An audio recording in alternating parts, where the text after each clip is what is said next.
aroma karamel yang autentik. Nah, yang ketiga yang akan saya bahas yaitu analisis peluang pasar. Yang pertama, permintaan yang tinggi. Produk berbasis kelapa terus mengalami peningkatan permintaan baik di pasar domestik maupun internasional. Yang kedua, momentum penjualan. Pasar gula kelapa tidak pernah sepi, terutama menjelang hari besar keagamaan di mana permintaan melonjak signifikan. Dan yang ketiga, jaringan distribusi.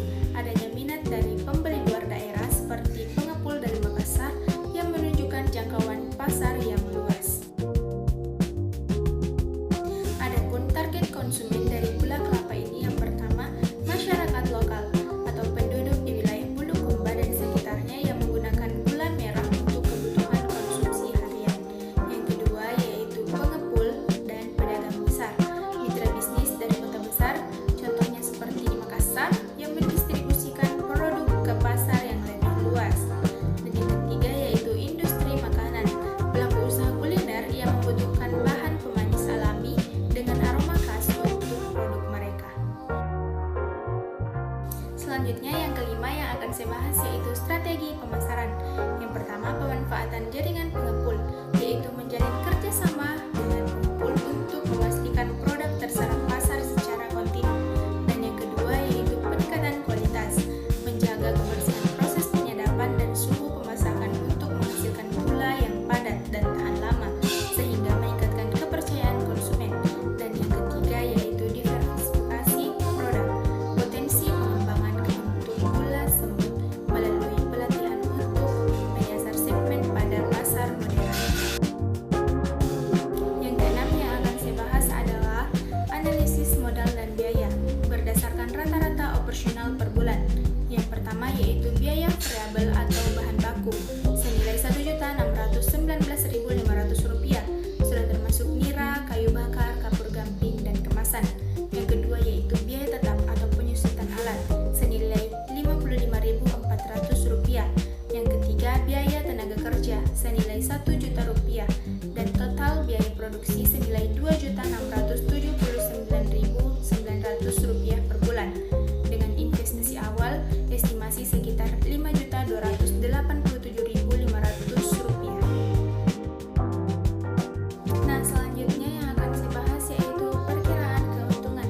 Dengan memproduksi gula kelapa rata-rata 450 kg per bulan dengan harga jual Rp15.000 per kilogram menghasilkan pendapatan kotor senilai Rp6.750.000 per bulan dan menghasilkan keuntungan bersih yaitu senilai Rp4.075.100 per bulan. Baik, yang kedelapan yaitu analisis SWOT. Yang pertama, strength atau kekuatan usaha gula kelapa, yaitu ketersediaan bahan baku melimpah, biaya variabel rendah, dan keterampilan teknis yang matang dari pengalaman bertahun-tahun. Yang kedua yaitu weakness atau kelemahan usaha gula kelapa. Teknologi pengolahan masih sangat sederhana atau dibilang tradisional dan keterbatasan modal untuk inovasi peralatan. Yang ketiga yaitu opportunities atau peluang bisnis gula kelapa. Dukungan pelatihan pemerintah untuk pengembangan produk unggulan dan pasar yang konsisten. Dan yang keempat yaitu threats atau ancaman untuk usaha gula kelapa. Kondisi iklim atau cuaca yang menurun, kualitas nira, serta fluktuasi harga pasar. Selanjutnya yang akan saya bahas adalah kelayakan dan prospek bisnis ke depan. Usaha gula kelapa ini dinyatakan sangat layak secara finansial dengan beberapa indikator. Yang pertama yaitu return cost ratio sebanyak 2,50, yang artinya setiap Rp1 biaya yang dikeluarkan menghasilkan penerimaan Rp2,50.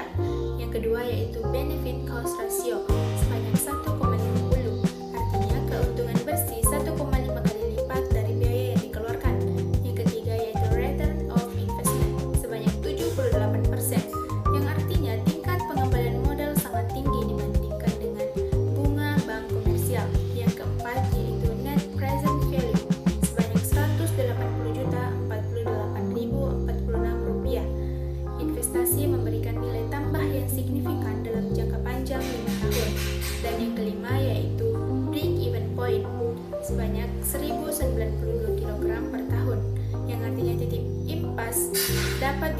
disertai dengan volume produksi yang relatif kecil, memberikan margin keamanan yang luas bagi petani.